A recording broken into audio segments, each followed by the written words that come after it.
Hi, Blastpop here. Today I'm looking at 1918/1919 Storm in the West, published by GMT Games and was designed by Ted Raicer.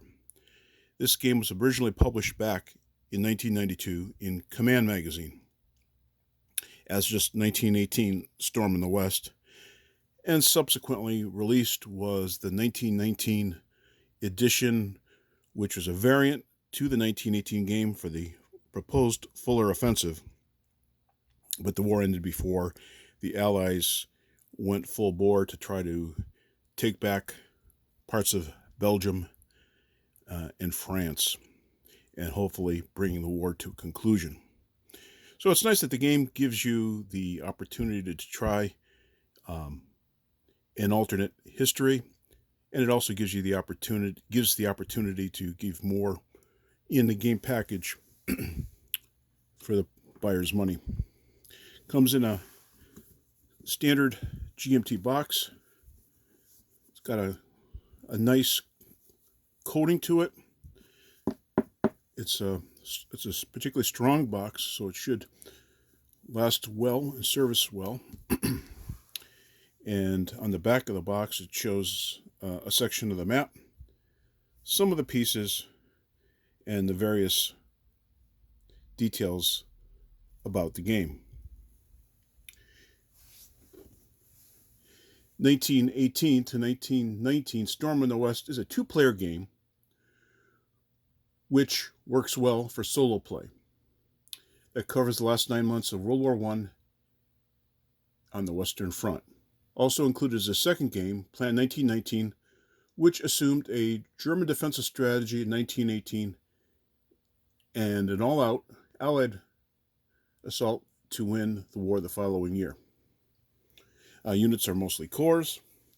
The game has got a medium-low complexity and a solitaire suitability that is high and on the low end of the high scale.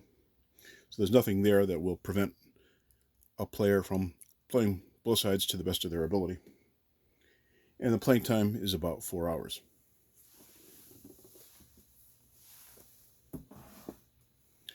Also included is 2d6 in my copy of black dice,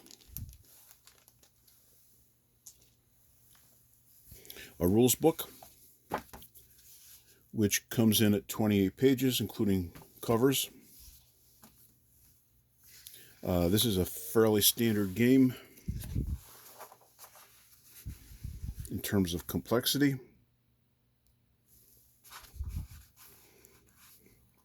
Attack, defense, movement, the various types of units.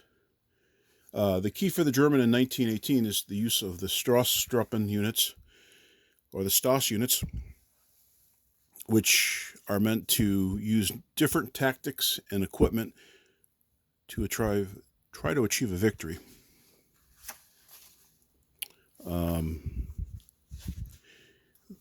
Nicely matte finish, color illustrations, and your sequence of plays. You have your weather phase, the German player turn, followed by the Allied player turn, and a victory check. And during that, you have your initial supply phase, a replacement phase, strategic movement, regular movement, first combat, infiltration movement, second combat, terminal, supply phase. And that's the same for both players, except that the infiltration phase is only on turn 9 and after for the Germans. The game has 16 turns, and the game is essentially free setup within certain limitations.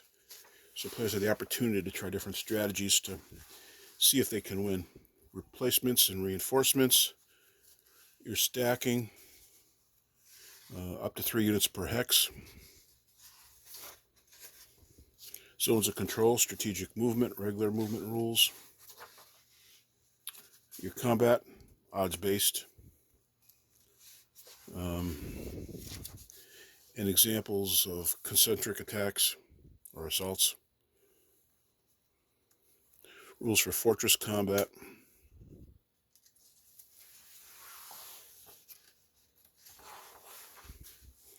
air units, tank and artillery,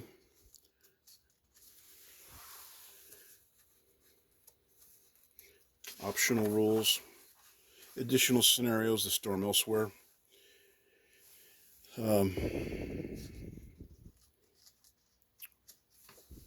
So the Germans are going elsewhere for their main offensive.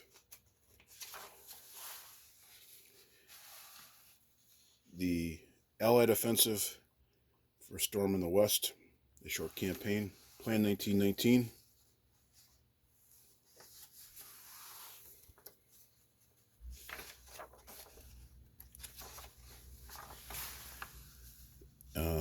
Special rules for tank corps and German anti-tank and so on. An appendix, which includes the designer notes, DLM, which I believe originally appeared in Command Magazine, is reprinted here.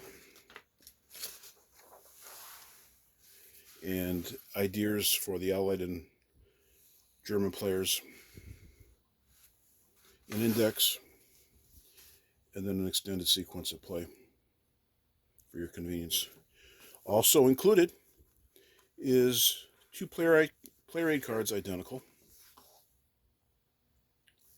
Again, your combat results table, rules for Big Bertha, replacements for 1918. Then on the back side is your terrain effects chart. For the various clear, forest, rough, devastated, marsh, floodplain, mountain, river, major river, town, city, Allied trench, German secondary trench, French fortress, German fortress. 1919 replacements, strategic bombing table, and tactical bombing table. You have 2.5 counter sheets. This is for the 1919 Storm in the West variant. Not a lot of additional counters. As you'll note that on the counters there's a V for variant, so you don't mix them up. You have a Japanese expeditionary force that went from Asia to the Western Front to help. At least that's what they posit might have happened. Double-sided. Nice, clear, clean registration. And reasonably thick brown core counters. And the main counters for the game. 1918 Storm in the West. Very nice and pleasing color choices and fonts. Very nicely done. And up here are the German Stoss units, which are stronger than other German units. And your backside.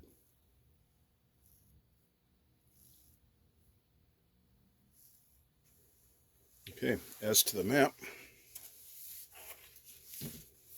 very nicely done. You got your trench lines, German on this side, Allied on this side, fortresses. You have your mountains off here, rough, and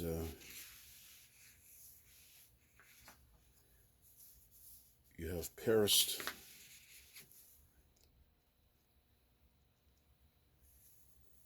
over here. Goes up to the Channel. You have the Ardennes Forest, Luxembourg, and you have a data track here for like replacements and reinforcements, another terrain key, your turn record track, and you have your dead pile. Now this map is back printed, and it also includes 1919 map.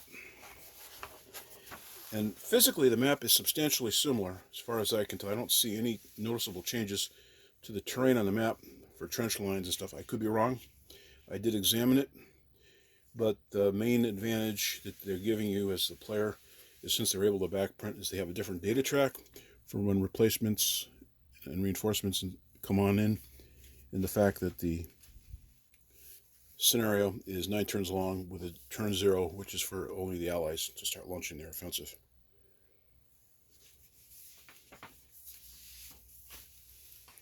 A nice package, very pleasing to the eye. I'm going to get this to the table soon. I had played the original 1918 in the Command Edition. I'll say the map is nicer looking. The counters are nicer. They're thicker. So it's definitely an upgrade. It's not quite a deluxe edition. It's not mounted on a mounted board. But other than that, it comes boxed. And so it's a very difficult game for the Germans to win the 1918 scenario. But then you're trying to simulate history. This has been 1918, 1919, Storm in the West. This is Blastpop. Please comment, like, and most importantly, subscribe. Bye.